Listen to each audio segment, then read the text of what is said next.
Welcome back. We're looking at the challenge facing Turkey's justice system as it sends children accused of so-called terror offences before the country's toughest adult criminal court. Now, we did invite a spokesman from the government, but were unable to get their participation in this show. Joining me from Diyarbakir is Serkan Akbas, an attorney who represents many of these children. And we have Dr. Nazmi Gur, a representative of the Kurdish-dominated Peace and Democracy Party, or BDP. As we get back to questions, let me get across to Mr. Akbas in Diyarbakir and ask about the political side of this. Now, I gather there is a view that it's not necessarily the government that specifically is pushing this, that it's not the AKP, the AK party of Prime Minister Erdogan that is pushing this kind of legislation, that it's more a question of the hardliners, nationalists in the courts, for example, that are encouraging this attitude. What is your view on that?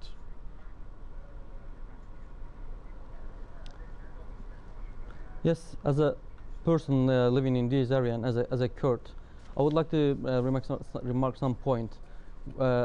Turkish public, Turkish people were very,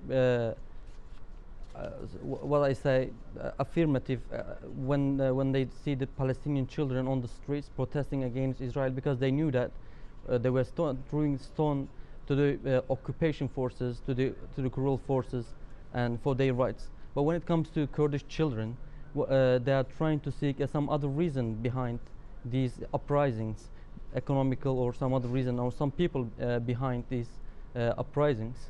But what we say, as a person living in this area, 90 years of Turkish state's Kurdish policy, denial of cultural rights, denial of identity, prohibiting using their languages, should have a major effect on these uprising of children.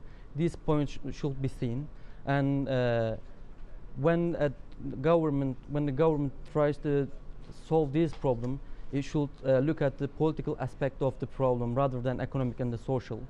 Okay. I'd like to put a mark here. Another thing I'd like to add, and I think it's important. According to Turkish Child Protection Act, arresting and taking under custody must be the last resort that judges apply to. But what we see, in the first place, they do take under custody them, and they send directly to the prison. And we see no differentiation between adults and children. Right. This actually, I'm going to bring in Dr. Gur here, and you know, we were talking just before as the break was taking place. You give me an example. You were saying there was a 13-year-old girl, for example, who's on the list. You have a long list of children, and some of the cases are just very strange.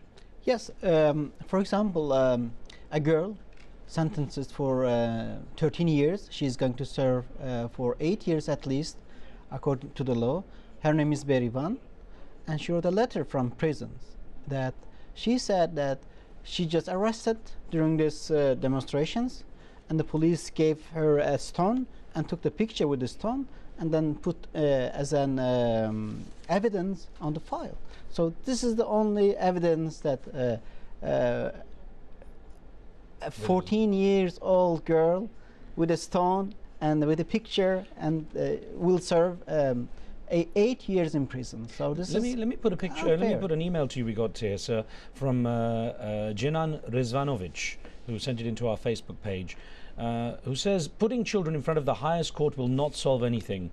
The Turkish government needs to determine the reasons that drive children into committing terrorist acts. Now, of course, this is assuming that the children are involved in any kind of acts. Now, I know that around 1979, Turkey acknowledged the need to have separate courts for juvenile offenders. In 2005, the National Assembly passed this child protection law. But things changed. The policy changed. What created that change in policy that has allowed children to be put in front of these heavy penal courts? Turkey is a very strange country. Sometimes you can see that there are reforms, packages, and hope for really authoritarian state to a democratic state. But on the other hand, they have made many changes, step back from all these reforms. So this children issue is simply, it is not only a political issue, it's not only a human rights issue, but it's an issue of understanding about democracy. But the ruling party, the AK party, I'd mentioned to Mr. Akbas that there's a feeling that the ruling party has tried to change things back. Is that the case? Yeah, after Well, there is a huge international campaigning for those children, and I would like to also mention the people who really advocate, who really want support and put eyes on these children. He is in prison now. The lawyer Muharrem Erbey, the president of Diyarbakir Human Rights Association, is in prison as well now, together with these small children. So there is a campaign, and there is a lot of pressure, also internal pressure on AKP, and I'm sure this AKP government soon will make a necessary amendments on the law, and all these children must be free. Let me bring in a caller from Ghana who's been waiting patiently. Alimu, thank you. Go ahead, please. Yes, I wanted to comment on one of the writers who said putting the children on trial is unfair because they've been used by adults. But I think, in my opinion, that's not the best thing to do.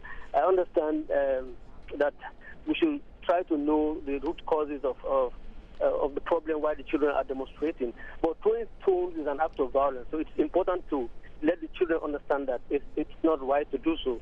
And when they commit violence, they should be held accountable. Right. And by that way, we are teaching them to be responsible adults. Okay. Alimu, thank you. Mr. Abbas, let me ask you to respond to that. What our caller is saying is that children should know the consequences of committing certain acts. Now, I mean, assuming that these children are committing the kind of acts that they're being accused of, how can there be some kind of balance where these children are discouraged from getting involved in some kind of action on the streets where they might be taken in and arrested and put into prison, and giving them the opportunity to express their views as well? Where is the balance struck?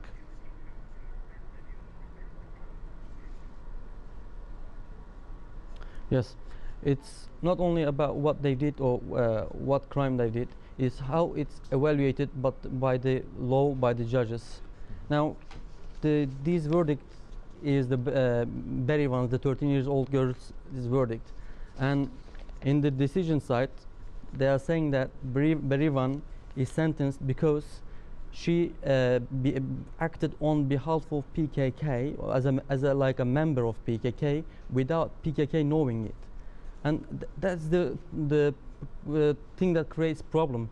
You know, they are putting some people as a member of PKK without PKK knowing them, and they from the website of the PKK there are some articles or the calls to the public to make demonstrations against Turkish public, and they say that these are considered as an order from the organization, and the people that read these websites, read these articles, are taking order from the organization and acting as a member of PKK, and then they get the sentence. If it was only an illegal demonstration or a demonstration without getting permission from the authorities, the punishment will be something between 6 months or 1 year. I see what you're but saying. if you treat them as an organization, an illegal or member of illegal organization, then you get 8 years sentences or 10 years or 11 years. That's how it's evaluated. Yes, they do commit some of their actions must be brought before the judges. Let me put this. Let me evaluated as a membership of the organization. Mr. Abbas, no, that's okay. Let me, because we've got less than 30 seconds. Let me get Dr. Gur here and ask: are you optimistic things will change? Do you think these children will have a better prospect of being represented in court in a better way in the future? Just a brief thought. There must be changes. No longer Turkey is continue in that way, putting children. There are more than 3,000 children in prison, and it's a big problem for Turkey, for the image of Turkey. If really Turkey wants to be a democratic country and respected country, should release all children. We have to stop there. I want to thank you and Mr. Abbas for joining us. Thank you for the discussion. And thank you for being with us. Remember, you can follow the show on Facebook and see what we're up to there. You can give us your feedback on the topics and post your questions and comments. On the next show, Iraq's elections taking place on Sunday with violence on the rise. Who will the nation choose to bring stability and help get all American troops out by the end of this year? Make sure you tune in from me and the team. We'll see you next time.